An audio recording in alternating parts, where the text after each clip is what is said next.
আসসালামু আলাইকুম। আসছে এক দুই দিনের মধ্যে হয়তোবা এসএসসি পরীক্ষার ফলাফল দিয়ে দিতে পারে।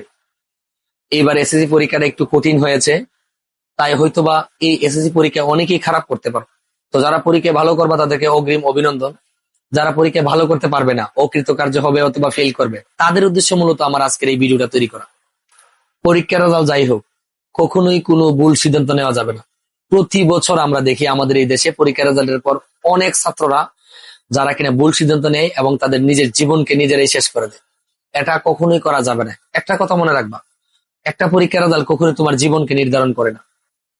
পরীক্ষার রেজাল্ট ভালো খারাপ হতেই পারে।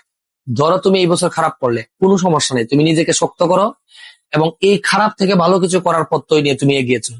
সামনে হয়তো বা অনেক ভালো কিছু করতে পারবা। তুমি যদি এখন থেকে আবার ভালো করে পড়াশোনা করো, এইবারের চাইতে সামনের বার হয়তো বা অনেক ভালো রেজাল্ট করতে পারবে।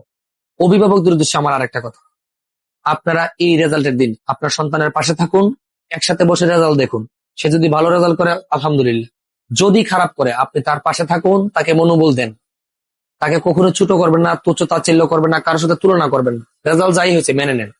মেনে নিয়ে আপনি আপনার সন্তানের পাশে থাকেন, তাকে সাহস দেন, সে যেন ভেঙে না পড়ে। আপনি যদি তার পাশে থাকেন, তাহলে দেখবেন সে ভেঙে পড়বে না এবং সে কোনো প্রকার ভুল সিদ্ধান্ত নিতে পারবে না। এই জন্য অভিভাবক হিসেবে আপনাদের রেজাল্টের পরে দায়িত্ব এবং কর্তব্য হচ্ছে, আমি মনে করি, অবশ্যই আপনার সন্তানের পাশে থাকা। সে যদি খারাপ কিছু করে, তাকে সাহস দেওয়া। তাহলে হয়তো বা পরীক্ষার রেজাল্টের পর অকালে ঝরে যাওয়া অনেক প্রাণ আমরা বাঁচাতে পারবো। সবাইকে ধন্যবাদ।